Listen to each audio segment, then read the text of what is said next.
ಹರಕೆಗಳನ್ನು ಇಲ್ಲಿ ಒಪ್ಪಿಸ್ಲಿಕ್ಕುಂಟು. ಅದು ಗಂಧದ ಕೊರಡು, ಮತ್ತೆ 101 ರೂಪಾಯಿ ಕಾಣಿಕೆ, ಬೆಳ್ಳಿಯ ಸರಿಗೆ, ಮತ್ತೆ ಕಾಳು ಮೆಣಸು.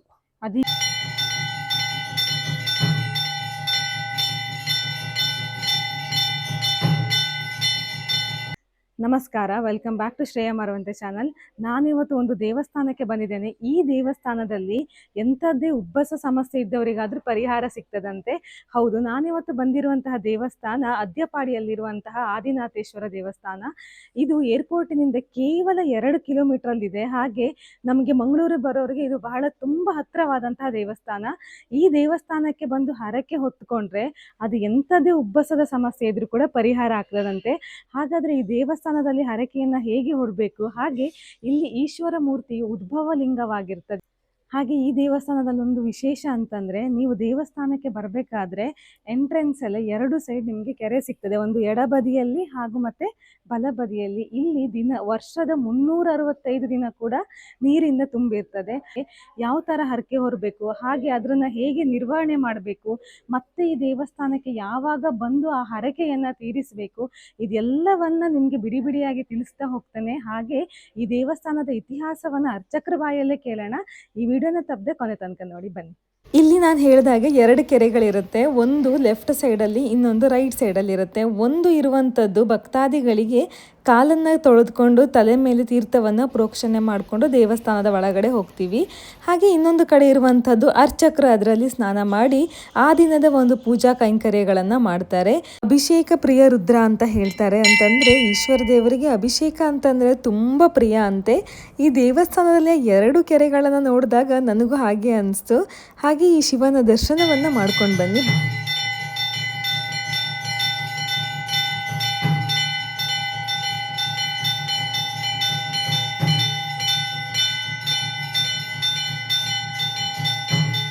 ನೋಡಿದ್ರಲ್ವ ಮೃತ್ಯುಂಜಯನ ದರ್ಶನ ಎಷ್ಟು ಚೆನ್ನಾಗಿ ಆಯಿತು ಹೇಳಿ. ಅವನ ಕರುಣೆ ಎಲ್ಲರ ಮೇಲೆ ಇರಲಿ. ಈ ದೇವಸ್ಥಾನ ಇತ್ತೀಚೆಗಷ್ಟೇ ಜೀರ್ಣೋದ್ಧಾರ ಆಗಿರೋದ್ರಿಂದ ಇಲ್ಲಿಯ ಶಿಲ್ಪಕಲೆ ಬಗ್ಗೆ ಹೇಳಬೇಕಂತಂದರೆ 2 ಕಣ್ಣು ಸಾಕಾಗಲ್ಲ, ಅಷ್ಟು ಚೆನ್ನಾಗಿ ಮಾಡಿದ್ದಾರೆ. ಇಲ್ಲಿ ಮಾಡಿರುವಂತಹ ಶಿಲ್ಪಕಲೆಗಳನ್ನು ನೀವೇ ನೋಡ್ತಾ ಹೋಗ್ಬೋದು. ಅಷ್ಟು ಮಾತ್ರ ಅಲ್ಲ, ಇಲ್ಲಿ ದೇವಸ್ಥಾನದ ಹೊರಾಂಗಣ ಹಾಗೆ ಪ್ರಾಂಗಣ ಕೂಡ ತುಂಬ ಚೆನ್ನಾಗಿ ಮಾಡಿದ್ದಾರೆ. ದೇವಸ್ಥಾನದ ಎಡಬದಿಯಲ್ಲಿ ನೀವು ನಾಗದೇವರ ಒಂದು ಪ್ರತಿಷ್ಠಾಪನೆಗಳನ್ನು ಕಾಣಬಹುದು. ಹಾಗೆ ಅದರ ಮುಂದೆಯೇ ನವದುರ್ಗ ದೇವರುಗಳ ದರ್ಶನವನ್ನ ಕೂಡ ನೀವು ಪಡೆದುಕೊಳ್ಳಬಹುದು. ಹಾಗೆ ಇಲ್ಲಿ ಇನ್ನು ವಿಶೇಷ ಅಂತಂದ್ರೆ ಶಿವಲಿಂಗ ಬಂದಿರುವಂತಹ ಒಂದು ಇತಿಹಾಸ. ಇಲ್ಲಿ ಶಿವಲಿಂಗ ನೀವು ಏನು ಹುತ್ತವನ್ನು ನೋಡ್ತಾ ಇದ್ದೀರಲ್ವಾ, ಅದರ ಹಿಂದುಗಡೆಯಿಂದ ಬಂದು ಈ ದೇವಸ್ಥಾನದಲ್ಲಿ ಪ್ರತಿಷ್ಠಾಪನೆ ಆಗಿರೋದಾಗಿ ಪ್ರತೀತಿ ಕೂಡ ಇದೆ. ಅದನ್ನ ಅರ್ಚಕರು ವಿವರಣೆಯಾಗಿ ಮತ್ತೆ ಅದನ್ನ ಹೇಳಿದ್ದಾರೆ. ಅದನ್ನ ಕೂಡ ಕೇಳಿಸ್ತೇನೆ. ಅದಕ್ಕಿಂತ ಮುಂಚೆ ದೇವಸ್ಥಾನದ ಒಳಾಂಗಣದ ಒಂದು ದೃಶ್ಯವನ್ನ ನೀವು ನೋಡಿ ಖುಷಿ ಪಡಿ, ಬನ್ನಿ. ನಾನು ತಿಳಿಸಿದಂಗೆ ದೇವಸ್ಥಾನದ ಒಂದು ವಾತಾವರಣ ಎಷ್ಟು ಪ್ರಶಾಂತವಾಗಿದೆ ಅಂತ ಹೇಳಿ ನೀವು ಕೂಡ ನೋಡಬಹುದು. ಇನ್ನು ಯಾವುದೇ ಒಂದು ದೇವಸ್ಥಾನಕ್ಕೆ ಹೋದಾಗ ದೇವಸ್ಥಾನದಲ್ಲಿ ಪ್ರತಿಷ್ಠಾಪನೆ ಮಾಡಿರುವಂತಹ ಕಳಶವನ್ನು ನೋಡಿ ಬಂದರೆ ಪೂರ್ಣ ಫಲ ಅಂತ ಕೂಡ ಹೇಳ್ತಾರೆ. ನೀವು ಕೂಡ ಅದನ್ನು ಪಾಲಿಸಿ. ಇಲ್ಲಿ ದೇವಸ್ಥಾನದ ಬಲಬದಿಯಲ್ಲಿ ಗಣಪತಿಯ ದರ್ಶನವನ್ನು ಕೂಡ ನಾವು ಮಾಡ್ಕೋಬಹುದು. ಇನ್ನು ಅನೇಕ ಜನರಿಗೆ ತಿಳಿದಿರುವಂತೆ ಈಶ್ವರ ದೇವಸ್ಥಾನದಲ್ಲಿ ದೇವಸ್ಥಾನವನ್ನು ಅರ್ಧ ಪ್ರದಕ್ಷಿಣೆ ಹಾಕಬೇಕು. ಇಲ್ಲಿ ಕೂಡ ಅದೇ ನಿಯಮವನ್ನು ಪಾಲಿಸಿದ್ರು.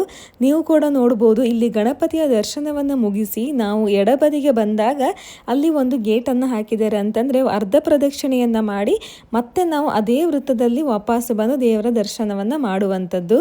ಇನ್ನು ನಾವು ಬಲಗಡೆ ಬಂದಾಗ ಮುಂಡಿತ್ತಾಯ ದೈವದ ಗುಡಿಯನ್ನು ಕೂಡ ಕಾಣಬಹುದು. ಅಲ್ಲಿಗೆ ನಾವು ನಮಸ್ಕರಿಸಿ ನಮಗೆ ತುಂಬ ಆಸಕ್ತಿ ಇದ್ದಂತಹ ಈ ದೇವಸ್ಥಾನದ ಇತಿಹಾಸದ ಬಗ್ಗೆ ತಿಳ್ಕೊಳ್ಳೋಣ. ಅದರ ಜೊತೆಗೆ ಇನ್ನು ಇಲ್ಲಿ ಅಸ್ತಮ ಕಾಯಿಲೆಗಂತ ಹರಕೆ ಹೊತ್ಕೊಳ್ಳೋವ್ರಿಗೂ ಅದನ್ನು ಹೇಗೆ ಹೊತ್ಕೋಬೇಕು, ಅದರ ಆಚರಣೆಗಳೇನು, ಹಾಗೆ ಆ ವ್ರತದ ನಿಯಮಗಳೇನು, ಅದು ಎಷ್ಟು ದಿನ ಪಾಲಿಸಬೇಕು, ಇದೆಲ್ಲವನ್ನ ಅಲ್ಲಿಯ ಅರ್ಚಕರು ಬಹಳ ವಿವರಣೆಯಾಗಿ ಹಾಗೆ ತುಂಬ ಸಂಕ್ಷಿಪ್ತವಾಗಿ ನಮಗೆ ತಿಳಿಸ್ಕೊಟ್ಟಿದ್ದಾರೆ. ಅದನ್ನು ಕೂಡ ಕೇಳೋಣ, ಬನ್ನಿ. ಆದಿನಾಥ ಮಹಾದೇವ ಆದಿರೋಗ ವಿನಾಶನ ಆದಿಶತ್ರು ವಿನಾಶಾಯ ಆದಿನಾಥಾಯ ತೇ ನಮಃ. ಅದ್ಯಪ್ಪಾಡಿ ಆದಿನಾಥೇಶ್ವರ ಕ್ಷೇತ್ರ ಮಂಗಳೂರು ತಾಲೂಕಿನಲ್ಲಿ ಬರ್ತದೆ. ಕರ್ನಾಟಕ ರಾಜ್ಯ ಮಂಗಳೂರು ತಾಲೂಕಿನಲ್ಲಿ ಬರುವಂತಹ ಒಂದು ಸುಪ್ರಸಿದ್ಧವಾದಂತಹ ರೋಗ ನಿವಾರಕ ಆರೋಗ್ಯವನ್ನು ಕೊಡುವಂತಹ ಈಶ್ವರ ದೇವರ ಕ್ಷೇತ್ರ ಅದು ಆದಿನಾಥೇಶ್ವರ ಅಂತ. ಮಂಗಳೂರು ಅಂತಾರಾಷ್ಟ್ರೀಯ ವಿಮಾನ ನಿಲ್ದಾಣದ ದಕ್ಷಿಣ ಭಾಗದಲ್ಲಿ ಫಲ್ಗುಣಿ ನದಿ ಹರಿತದೆ. ಅದರ ತಟದಲ್ಲಿಯೇ ಇರುವಂಥದ್ದು ಹಳ್ಳಿ ಪ್ರದೇಶದಲ್ಲಿರುವಂತಹ ಈಶ್ವರ ದೇವರ ಉದ್ಭವಲಿಂಗ, ಉದ್ಭವ ಸ್ವರೂಪಿಯಾಗಿ ಇಲ್ಲಿ ನೆಲೆಯಾಗಿರುವಂತಹ ಈಶ್ವರ ದೇವರು ಶ್ರೀ ಆದಿನಾಥೇಶ್ವರ ಅನ್ನುವ ಹೆಸರಿನಿಂದ ಅದ್ಯಪಾಡಿ ಕ್ಷೇತ್ರದಲ್ಲಿ ಅಂತಾರಾಷ್ಟ್ರೀಯ ವಿಮಾನ ನಿಲ್ದಾಣದ ಪಕ್ಕದಲ್ಲಿ ದೇವರು ನೆಲೆಯಾಗಿ ಈ ಗ್ರಾಮ ಅದ್ಯಪಾಡಿ ಗ್ರಾಮ ಆದಿನಾಥೇಶ್ವರ ದೇವರು ಅನ್ನುವುದಾಗಿ ಪ್ರಸಿದ್ಧಿಯನ್ನು ಹೊಂದಿದೆ. ವಿಶೇಷವಾಗಿ ಆದಿನಾಥೇಶ್ವರ ಕ್ಷೇತ್ರ ಅಸ್ತಮ ರೋಗಕ್ಕೆ ಪರಿಹಾರ ಮಾಡುವಂತಹ ಕ್ಷೇತ್ರ. ಇಲ್ಲಿಯ ದೇವರ ಗಂಧಪ್ರಸಾದವನ್ನು ಕೆಲವು ನಿಯಮದಿಂದ ತಗೊಂಡ್ರೆ ಅಂಥವರಿಗೆ ಅಲರ್ಜಿ, ಅಸ್ತಮ ಇತ್ಯಾದಿ ಅನೇಕ ರೋಗಗಳು ಪರಿಹಾರ ಆಗಿ ಆರೋಗ್ಯವಂತರಾಗಿ ಈಗಲೂ ಕೂಡ ವರ್ಷ ಬಂದು ದೇವರ ಸೇವೆ ಮಾಡಿ ಹೋಗುವಂತಹ ಎಷ್ಟೋ ಕುಟುಂಬಗಳು ಶ್ರೀ ಕ್ಷೇತ್ರದಲ್ಲಿವೆ. ಒಂದು ಇಂತಿಷ್ಟು ಹರಕೆಯನ್ನು ಇಲ್ಲಿ ತೀರಿಸಿ ದೇವರ ಸನ್ನಿಧಾನದಲ್ಲಿ ಪ್ರಾರ್ಥಿಸಿ ದೇವರಿಗೆ ಇಟ್ಟಂತಹ ಶುದ್ಧವಾದಂತಹ ಗಂಧವನ್ನು 3 ದಿವಸ ಹಾಗೂ 12 ದಿವಸ ಹೀಗೆ 2 ರೀತಿಯಾಗಿ ತಗೊಂಡಾಗ ಅಂಥವರಿಗೆ ಆರೋಗ್ಯ ಸಮಸ್ಯೆಗಳು, ಅಸ್ತಮ ಕಾಯಿಲೆ, ಅಲರ್ಜಿ ತೊಂದರೆಗಳೆಲ್ಲ ಪರಿಹಾರ ಈ ಕ್ಷೇತ್ರದಲ್ಲಿ ನಡೀತದೆ. ಈಶ್ವರ ದೇವರು ರೋಗ ಪರಿಹಾರ ಮಾಡುವಂತಹ ದೇವರು ಅಂತ ಹೇಳಿಯೇ ಪ್ರಸಿದ್ಧಿ. ಅದರಲ್ಲೂ ಕೂಡ ಈಶ್ವರ ದೇವರಿಗೆ ಶ್ರೇಷ್ಠವಾದಂತಹ ಸೇವೆ ಅದು ರುದ್ರಾಭಿಷೇಕ ಸೇವೆ. ಅದು ರುದ್ರಾಭಿಷೇಕ, ಏಕಾದಶ ರುದ್ರಾಭಿಷೇಕ, ಶತರುದ್ರಾಭಿಷೇಕ ಅಂತ ಅದರಲ್ಲಿ ಕೆಲವು ವ್ಯತ್ಯಾಸಗಳುಂಟು. ರುದ್ರನಿಗೆ ಅಭಿಷೇಕ ಪ್ರಿಯೋ ರುದ್ರ, ಅಭಿಷೇಕ ಸೇವೆ ಅನ್ನುವಂಥದ್ದು ಬಹಳ ವಿಶೇಷ. ಅದಕ್ಕೋಸ್ಕರನೇ ಇಲ್ಲಿ ಪಕ್ಕದಲ್ಲಿಯೇ ಒಂದು ಬಂಡೆ ಕಲ್ಲು ಒಡೆದು ದೇವರಿಗೋಸ್ಕರನೇ ನಿರ್ಮಾಣ ಆದಂತಹ ಒಂದು ತೀರ್ಥ ಬಾವಿ ಉಂಟು. ಯಾವ ಹಗ್ಗದಿಂದಲೂ ನೀರನ್ನು ಎಳಿಬೇಕು ಅಂತಿಲ್ಲ, ಕೇವಲ ಕೈಯಿಂದಲೇ ಕೊಡಪಾನದಿಂದ ನೀರನ್ನು ತೆಗೆದು ದೇವರಿಗೆ ಎಷ್ಟು ಕೊಡಬೇಕಾದ್ರೂ ದಿವಸಕ್ಕೆ ಅಭಿಷೇಕ ಮಾಡುವತ್ತು ನೀರಿನ ಸಮೃದ್ಧಿ ಕ್ಷೇತ್ರದಲ್ಲಿ ಇದೆ. ಅಂತಹ ಒಂದು ಬಾವಿ ಈ ಕ್ಷೇತ್ರದೊಂದು ವಿಶೇಷ ತುಂಬಾ ಜಾಸ್ತಿ. ಇಂತಿಷ್ಟು ಹರಕೆಗಳನ್ನು ಇಲ್ಲಿ ಒಪ್ಪಿಸ್ಲಿಕ್ಕುಂಟು. ಅದು ಗಂಧದ ಕೊರಡು, ಮತ್ತೆ 101 ರೂಪಾಯಿ ಕಾಣಿಕೆ, ಬೆಳ್ಳಿಯ ಸರಿಗೆ, ಮತ್ತೆ ಕಾಳು ಮೆಣಸು. ಅದೀಗ ಹರಕೆ ಹೊತ್ಕೊಂಡು ಹೋಗಿ ತೀರಿ ಆದ ನಂತರ ಒಪ್ಸುವಂತದ ಅಥವಾ ಮುಂಚೆ ಒಪ್ಸಿ ಮತ್ತೆ ಇಲ್ಲ, ಮೊದ್ಲಿಗೆ ಬಂದಾಗ ಅವ್ರಿಗೆ ಏನು ಗೊತ್ತಿರೋದಿಲ್ಲ ಯಾವ ರೀತಿ ಏನು ಅಂತ. ಅವರಿಗೊಂದು ನಾವು 3 ದಿನದ್ದು ಪ್ರಸಾದ ಅಂತ ದೇವರಲ್ಲಿ ಪ್ರಾರ್ಥನೆ ಮಾಡಿ ಕೊಡ್ತೇವೆ. ಅದು ಯಾಕೆ ಅಂತ ಹೇಳಿದ್ರೆ ಅವರಿಗೆ ಇಲ್ಲಿಯ ಪ್ರಸಾದದಲ್ಲಿ ಕಡಿಮೆ ಆಗ್ತದೋ ಇಲ್ವೋ ಅನ್ನೋದು ತಿಳಿಲಿಕ್ಕೋಸ್ಕರ ಆ 3 ದಿನ ಪ್ರಸಾದನ್ನ ಅವರ ಮನೆಗೆ ಹೋಗಿ ಅದಕ್ಕೆ ಕೆಲವು ನಿಯಮಗಳುಂಟು. ಆ ನಿಯಮ ಪ್ರಕಾರವಾಗಿ ತಗೊಳ್ಬೇಕು. ತಗೊಂಡಾಗ ಒಂದು 10 ದಿನದಲ್ಲಿ ಅವರಿಗೆ ವ್ಯತ್ಯಾಸ ಕೊಡ್ತದೆ. ತುಂಬಾ ಅಸ್ತಮ ಇದ್ದವರಿಗೆ ತುಂಬಾ ಕಡಿಮೆ ಅಂತ ಆಗ್ತದೆ, ಈಗ ಮುಂಚಿನಕ್ಕಿಂತ ಆಗ್ಬೋದು ಅನ್ನೋ ವಿಚಾರಗಳುಂಟು. ಹಾಗೆ ಆದ್ಮೇಲೆ ಒಂದು 3 ತಿಂಗಳ ತನಕ ಗಡು ಉಂಟು ಅವರಿಗೆ. 3 ತಿಂಗಳ ಒಳಗಡೆ ಬಂದು 10 ದಿನ ಆದ್ಮೇಲೆ 11ನೇ ದಿನನೂ ಬರ್ಬೋದು. ಅವರ ಸಮಯ ನೋಡಿಕೊಂಡು 3 ತಿಂಗಳು ದಾಟದ ಹಾಗೆ ಮತ್ತೆ ಬರಬೇಕಾದ್ರೆ ಆ ಹರಕೆಗಳನ್ನು ಹಿಡ್ಕೊಂಡು ಬರಬೇಕು. ಅಷ್ಟು ಹರಕೆಗಳನ್ನ ತಂದು ಇಲ್ಲಿ ಒಪ್ಪಿಸ್ಬೇಕು. ಒಪ್ಪಿಸಿದ ಮೇಲೆ 3 ದಿವಸದ ತರನೇ 12 ದಿನದ್ದು ಪ್ರಸಾದ ಕೊಡ್ತೇವೆ. ಅದು ಬಹಳ ಇಂಪಾರ್ಟೆಂಟ್. 3 ತಿಂಗಳು ಒಳಗಡೆ ಬಂದು ಹರಕೆ ಒಪ್ಪಿಸಿ ಆದ್ಮೇಲೆ 12 ದಿನದ್ದು ಪ್ರಸಾದ. ಅದು 3 ದಿನ ಯಾವುದೇ ರೀತಿ ತಗೊಂಡ್ರು ಅದೇ ರೀತಿಯಾಗಿ 12 ದಿನ ತಗೊಳ್ಬೇಕು. ಅದು ತುಂಬಾ ಇಂಪಾರ್ಟೆಂಟ್. ಅದರಲ್ಲಿ ಸಂಪೂರ್ಣ ಅಸ್ತಮ ಗುಣ. ಆ 12 ದಿನ ಅವರು ಶ್ರದ್ಧೆಯಿಂದ, ಭಕ್ತಿಯಿಂದ, ಶುದ್ಧಾಚಾರದಿಂದ ಆ ಪ್ರಸಾದವನ್ನ ತಗೊಂಡ್ರೆ ಅವರಿಗೆ ಮತ್ತೆ ಜೀವಮಾನದಲ್ಲಿ ಅಸ್ತಮ ಕಾಯಿಲೆ ಬರುವುದಿಲ್ಲ. ಆದ್ರೆ ವರ್ಷನೂ ಬಂದು ಅದರ ನೆನಪಿಗೋಸ್ಕರ ದೇವರ ದರ್ಶನ ಮಾಡಿ ಒಂದು ಕಾಣಿಕೆ ಹಾಕಿ ಹೋಗ್ಬೇಕು ಅಂತ ಒಂದು. ಹಾಗೆ ಕಾಣಿಕೆ ಹಾಕದೆ ಸ್ವಲ್ಪ ಉಪೇಕ್ಷೆ ಮಾಡಿದವರಿಗೆ ಮತ್ತೆ ಅಸ್ತಮ ಶುರುವಾಗಿ ಮತ್ತೆ ಅವರು ಬಂದು ಕಾಣಿಕೆ ಹಾಕಿ ದೇವರ ಸೇವೆ ಮಾಡಿ ಹೋಗಿದ್ದು ಉಂಟು. ಆದ್ರಿಂದ ದೇವರ ಒಂದು ನೆನಪಿರ್ಬೇಕು. ಅವರಿಂದಾಗಿ ನಮ್ಮ ಕಾಯಿಲೆ ಗುಣ ಆಗಿದೆ ಅನ್ನುವಂತ ಒಂದು ಗೌರವ, ಕೃತಜ್ಞತೆ ಭಾವಿ ವರ್ಷ ಬಂದು ಕೊಡಬೇಕು ಅನ್ನೋ ಉದ್ದೇಶದಿಂದ ಇರುವಂತದ್ದು. ಕೆಲವು ಬೇರೆ ಊರಲ್ಲೆಲ್ಲ ಇದ್ದವರಿಗೆ ಅವರು ಯಾರ ಹತ್ರ ಆದ್ರೂ ಕೊನೆಯ ಪಕ್ಷ ಅನಿವಾರ್ಯ ಸಂದರ್ಭದಲ್ಲಿ ಬರುವವರ ಹತ್ರ ಕೊಟ್ಟು ಕಳಿಸಿದ್ರು ಆಗ್ತದೆ. ಅಂತೂ ಆ ಕಾಣಿಕೆ ಇಲ್ಲಿ ಬಂದು ಬಿದ್ರೆ ಅವರಿಗೆ ಆ ಪ್ರಸಾದವನ್ನು ಮುಟ್ಟಿದ್ರೆ ಅವರಿಗೆ ಅಸ್ತಮ ಕಾಯಿಲೆ ಮತ್ತೆ ಬರುವುದೇ ಇಲ್ಲ. ಮತ್ತೆ ಇಲ್ಲಿಂದ ಒಂದು ವಿಶೇಷತೆ ಅಂತಂದ್ರೆ ಎದುರುಗಡೆ ಬರ್ಬೇಕಾದ್ರೆ 2 ಕಡೆ ನೀರಿರುವಂತದ್ದು ನೋಡಿದ್ದೇವೆ, ಮೀನ್ ಇರುವಂತದ್ದು ನೋಡಿದ್ದೇವೆ. ಅದು ಹೆಚ್ಚಿನ ದೇವಸ್ಥಾನದಲ್ಲಿ ಇರುವುದಿಲ್ಲ. ಹೌದು, ಅದ್ರ ಬಗ್ಗೆ ಅಂತಂದ್ರೆ ಅದು ಸಹ ಮೊದಲು ನಿರ್ಮಿತವಾಗಿರುವಂತದ್ದು ಕೆರೆ. ನಿಮ್ಗೆ ಇದು ಫುಲ್ಲು ನೀರಿನ ಸನ್ನಿಧಾನ. ದೇವರಿಗಾಗ್ಲಿ ದೈವ ಸನ್ನಿಧಾನ ಆಗ್ಲಿ ನೀರಿನ ಸನ್ನಿಧಾನದಲ್ಲಿ ಇರುವುದು ಬಹಳ ಹೆಚ್ಚಿನ ಕಡೆ ಇರ್ತದೆ, ಅಪರೂಪನು. ಆದ್ರೆ ನೀರಿನ ಸನ್ನಿಧಾನದಲ್ಲಿ ಇರುವುದು ವಿಶೇಷ. ಎಲ್ಲ ಅವರವರ ಆ ಶಾಸ್ತ್ರದಲ್ಲಿ ಹೇಳಿದೆ, ನೀರಿನ ಬದಿಯಲ್ಲಿ ದೇವರ ಸನ್ನಿಧಾನ ಎಲ್ಲ ಕಡೆ ನೋಡಿ. ಒಂದ ನದಿ ಇರ್ತದೆ, ಕೆರೆ ಇರ್ತದೆ, ಹೀಗೆ ಹಾಗೆ ನೀರು ಇರುವಂತಹ ಜಾಗ ದೇವರ ಸನ್ನಿಧಾನಕ್ಕೆ ಅದು ಬಹಳ ವಿಶೇಷ. ಇಲ್ಲೂ ಹಾಗೆ ಸುತ್ತಮುತ್ತ ಎಲ್ಲ ಕಡೆ ನೀರುಂಟು. ಆದ್ರೆ 2 ಕೆರೆ ಇಲ್ಲಿ ಬಹಳ ವಿಶೇಷ. ಒಂದು ಕೆರೆ ದೇವರ ಪೂಜೆಗೋಸ್ಕರ ಅರ್ಚಕರು ಸ್ನಾನ ಮಾಡಿ ಅದರಿಂದ ಶುದ್ಧರಾಗಿ ಬಂದು ದೇವರ ಪೂಜೆ ಮಾಡುವುದು. ಇನ್ನೊಂದು ಕೆರೆ ಉಳಿದವರಿಗೆಲ್ಲ ಸ್ನಾನ ಮಾಡ್ಲಿಕ್ಕೆ, ಭಕ್ತಾದಿಗಳಿಗೆ ಬಂದು ಅದರಲ್ಲಿ ಕೈ ಕಾಲು ತೊಳೆದು ಸ್ನಾನ ಮಾಡಿ ಅವರು ಶುದ್ಧರಾಗ್ಲಿಕ್ಕೆ ಇರುವಂತದ್ದು. ಹೀಗೆ 2ಕ್ಕೆ 2 ಉಪಯೋಗ. ಒಂದು ನೀರಿನ ಮಧ್ಯದಲ್ಲಿ ಹೋಗುವಂತಹ ದೇವಸ್ಥಾನಕ್ಕೆ ಹೋಗುವಂತಹ ಒಂದು ಶ್ರದ್ಧೆ ಇರುವಂತಹ ಒಂದು ಸ್ಥಳ, ನೋಡಿದ್ರೇನೆ ಒಂದು ಭಕ್ತಿ ಭಾವ ಬರುವಂತಹ ಒಂದು ಸ್ಥಳ. ಇದೆಲ್ಲ ಅದಕ್ಕೆ ಕಾರಣ. ಇನ್ನು ಗುಡ್ಡಗಾಡು, ಉತ್ತರದಲ್ಲಿ ಗುಡ್ಡ ಉಂಟು, ಹ್ಮ್. ಅದರ ಮೇಲ್ಗಡೆ ಇದರ ಮೂಲ ಸ್ಥಾನ ಇರುವಂತದ್ದು, ದೇವರ ಮೂಲ ಸ್ಥಾನ ಮುಂಚೆ ಅಲ್ಲಿ ಅಲ್ಲಿ ಹೊರಗಡೆ ಒಂದು ಫೋಟೋ ಹಾಕಿದ್ದಾರೆ, ಅದೇ ಅದು ಅದೇ ಮೂಲ, ಅದೇ, ಆದಿ ಅದು ಸ್ಥಾನ. ಮೂಲ. ನೀವು ಅದರಲ್ಲಿ ಮೆಟ್ಟಿಲಲ್ಲಿ ಹತ್ಕೊಂಡು ಹೋದ್ರೆ ಒಂದು 300-400 ಮೆಟ್ಲ ಮೇಲೆ ಹೋದಾಗ ನಿಮಗೆ ಮೂಲ ಸ್ಥಾನ ಸಿಗ್ತದೆ. ಅಲ್ಲಿ ಒಂದು ಹುತ್ತ ಉಂಟು ದೊಡ್ಡದು. ಈ ಲಿಂಗ, ಒಳಗಿನ ಲಿಂಗ ಉದ್ಭವ ಲಿಂಗ. ಈ ಲಿಂಗ ಎಷ್ಟು ದೊಡ್ಡದುಂಟು ಅಷ್ಟೇ ದೊಡ್ಡದು ಅಲ್ಲಿ ಒಂದು ಬಂಡೆಕಲ್ಲು ಉಂಟು. ಆ ಬಂಡೆಕಲ್ಲಿನಲ್ಲಿ ಗೋಳೆ ಉಂಟು. ಅಂದ್ರೆ ಅಲ್ಲಿಂದನೇ ದೇವರು ಇಲ್ಲಿ ಬಂದು ನೆಲೆಸಿದ್ದಾರೆ ಅನ್ನುವ ಅರ್ಚಕರ ಪ್ರಾರ್ಥನೆಗೆ ಬಂದು ನೆಲೆಸಿದ್ದಾರೆ. ಅಂದ್ರೆ ಹುತ್ತದಿಂದ, ಆ ಹುತ್ತದ ಹಿಂದುಗಡೆ ಇರುವಂತಹ ಬಂಡೆಕಲ್ಲಲ್ಲಿ ಇದರ ಲಿಂಗದಷ್ಟೇ ಆಕಾರ ಗೋಳೆ ಉಂಟು. ಗೋಳೆ ಅಂತ ಅಲ್ಲಿಂದ ಅಷ್ಟು ಕಲ್ಲು ಬಂದು ಇಲ್ಲಿ ನೆಲೆಯಾಗಿದೆ ಅನ್ನುವ ವಿಚಾರ. ಅಂದ್ರೆ ಇಲ್ಲಿ ಉದ್ಭವ ಲಿಂಗ ಯಾರು ಪ್ರತಿಷ್ಠೆ ಮಾಡಿರುವಂತದ್ದಲ್ಲ. ಕೆಲವು ಕ್ಷೇತ್ರಗಳು ದಕ್ಷಿಣ ಕನ್ನಡದಲ್ಲಿ ಇರುವಂತದ್ದು ಉದ್ಭವ ಲಿಂಗ, ಅದರಲ್ಲಿ ಇದು ಕೂಡ ಒಂದು. ಅದರಿಂದ ಯಾರು ಪ್ರತಿಷ್ಠಾಪನೆ ಮಾಡಿದ್ದಲ್ಲ. ಉದ್ಭವ ಲಿಂಗದಲ್ಲಿ ದೇವರ ಚೈತನ್ಯ ವಿಶೇಷ ಅಂತ ಹೇಳ್ತಾರೆ. ಅಂತಹ ಒಂದು ಒಳ್ಳೆಯ ಸನ್ನಿಧಾನ. ವಿಶೇಷವಾಗಿ ಈ ಅಸ್ತಮ ಕಾಯಿಲೆ, ಈ ಒಂದು ಗಂಧದ ಕೊರಡು, ಮತ್ತೊಂದು ಬೆಳ್ಳಿಯ ಸರಿಗೆ, ಇನ್ನೊಂದು ಕಾಳು ಮೆಣಸು, ಮತ್ತೊಂದು ಹುರಿ ಹಗ್ಗ ಅಂತ ತೆಪ್ಪುದ ಬಲ್ಲು ಅಂತ ಹೇಳ್ತೇವೆ ನಾವು, ಅದು, ಮತ್ತೆ 101 ರೂಪಾಯಿ ಕಾಣಿಕೆ, ಬೂದಿ ಕುಂಬಳಕಾಯಿ, ಇಷ್ಟು 6 ಬಗೆಯ ಹರಕೆಯನ್ನು ಇಲ್ಲಿ ತಂದು ಒಪ್ಪಿಸ್ಬೇಕು. ಆಮೇಲೆ ಗಂಧ ಪ್ರಸಾದ, ನೀವು ಯಾವುದು ಗಂಧದ ಕೊರಡನ್ನ ತಂದು ಕೊಡ್ತೀರೋ ಅದನ್ನ ಸವೆದು ಮತ್ತೆ ನಾವು ದೇವರಿಗಿಟ್ಟು ನೆಕ್ಸ್ಟ್ ಬರುವವರೆಗೆ ಕೊಡುವಂತದ್ದು. ಅದು ಈ ಇದ್ರಲ್ಲೇ ತೀರ್ಥದಲ್ಲಿ ಇಲ್ಲಿ ಮಾತ್ರ ಕೊಡುವಂತದ್ದು. ಮನೆಗೆ ಹೋಗಿ ಶುದ್ಧದಲ್ಲಿ ತಗೊಳ್ಬೇಕು. ನಾವು ಇಲ್ಲಿ ಪ್ರಸಾದ ಕೊಡುದು ತೀರ್ಥದಲ್ಲಿ. ಗಂಧೆಯನ್ನು ಸವೆದು ಕೂಡ ಈ ತೀರ್ಥದಲ್ಲಿ ಸವೆದು ದೇವರಿಗಿಟ್ಟು ಅದನ್ನ ಬಂದವರಿಗೆ ತೀರ್ಥದಲ್ಲಿ ಕಲಸಿ ಕೊಡುದು.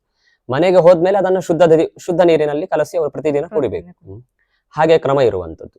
ಗಂಧ ಅನ್ನುವಂಥದ್ದು ಈಗ ಬಂದವರಿಗೆ ತುಂಬಾ ಗಂಧ ಬೇಡ, ಇಲ್ಲಿ ಪ್ಯೂರ್ ಗಂಧ ನಾವು ಕೊಡುವಂಥದ್ದು. ಯಾವುದೇ ಹುಡುಗಿ ಇಲ್ಲ, ಬಂದವರಿಗೆ ಅಸ್ತಮ ರೋಗಕ್ಕೋಸ್ಕರ ದೇವರಿಗೆ ಇಟ್ಟ ಗಂಧ, ಪ್ಯೂರ್ ಗಂಧವನ್ನೇ ಕೊಡುವಂಥದ್ದು, ಶುದ್ಧವಾದ ಗಂಧವನ್ನು ಕೊಡುವಂಥದ್ದು. ಬಂದ ಹರಕೆಯಲ್ಲಿ ಬಂದ ಗಂಧವನ್ನೇ ನಾವು ಸವೆದು ಮತ್ತೊಬ್ಬರಿಗೆ, ಅದಕ್ಕೋಸ್ಕರ ಅದರಲ್ಲಿ ಗಂಧದ ಉಪಯೋಗ. ಇನ್ನು ಕಾಳು ಮೆಣಸೆಲ್ಲ ಮುಂಚಿನ ಕಾಲದಲ್ಲಿ ಬಂದವರಿಗೆ ತ್ರಿಷೆಗೋಸ್ಕರ ಅದನ್ನು ಪಾನಕ್ಕೆಲ್ಲ ಮಾಡಿ ಕೊಡ್ತಾ ಇದ್ದಿದ್ದು. ಬೂದಿ ಕುಂಬಳಕಾಯಿ ಅನ್ನದಾನಕ್ಕೆ ಅನ್ನುವ ಉದ್ದೇಶ.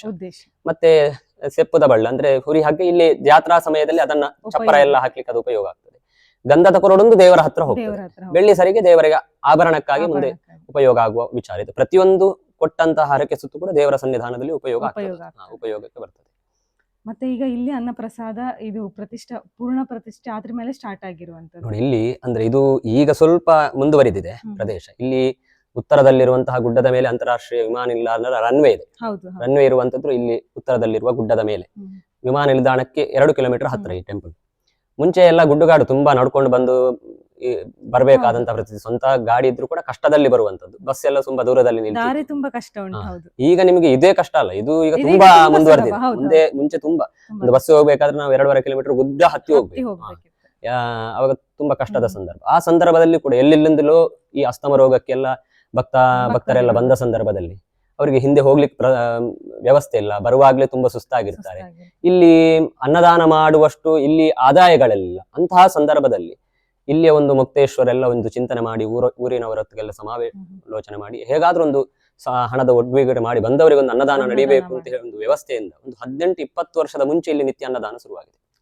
ಅವಾಗಿಂದನೇ ಬರುವವರಿಗೋಸ್ಕರ ಅನಿವಾರ್ಯವಾಗಿ ಶುರುವಾದಂತಹ ಅನ್ನದಾನ ಈಗ ಭಕ್ತರ ಸಹಕಾರದಿಂದ, ಯಜಮಾನ ಮುಕ್ತೇಶ್ವರರ ಸಹಕಾರದಿಂದ, ಧಾರ್ಮಿಕ ದತ್ತಿ ಇಲಾಖೆಯ ಸಹಕಾರದಿಂದ ಈಗಲೂ ಕೂಡ ಒಳ್ಳೆ ರೀತಿಯಲ್ಲಿ ನಡೀತಾ ಉಂಟು. ಪ್ರತಿನಿತ್ಯ ಬಂದವರಿಗೆ ಅನ್ನದಾನ ಉಂಟು. ಆ ರೀತಿಯಾಗಿ ಅನಿವಾರ್ಯವಾಗಿ ಶುರುವಾದ ಅನ್ನದಾನ ಇಷ್ಟುವರೆಗೆ ನಿಲ್ಲಿಲ್ಲ. ದೇವರ ದಯದಿಂದ ಅದು ಆಗ್ತಾ ಬರ್ತಾ ಉಂಟು. ಅನಿವಾರ್ಯವಾಗಿ ಬಂದವರಿಗೆ ಇಲ್ಲಿ ಬಂದ್ರೆ ಮತ್ತೆ ಹೋಗ್ಲಿಕ್ಕೆ ಬರ್ಲಿಕ್ಕೆ ಎಷ್ಟು ಕಷ್ಟನೋ ಹೋಗ್ಲಿಕ್ಕೂ ಅಷ್ಟ ಕಷ್ಟ. ಅದರಿಂದ ಹಸಿವು ಇದೆಲ್ಲ ನಿಜವಾಗಿ ಬೇಕಾದದ್ದು. ಇಲ್ಲಿ ಅನಿವಾರ್ಯವಾಗಿ ಅನ್ನದಾನ ನಿತ್ಯ ಬೇಕಾಗಿತ್ತು. ಅದನ್ನ ಪ್ರಾರಂಭ ಮಾಡಿ ಈಗಲೂ ನಡೀತಾ ಉಂಟು. ತಮ್ಮ ಹೆಸರು? ಮಹೇಶ್ ಭಟ್. ನಾನು ಅರ್ಚಕನಾಗಿ. Thank you.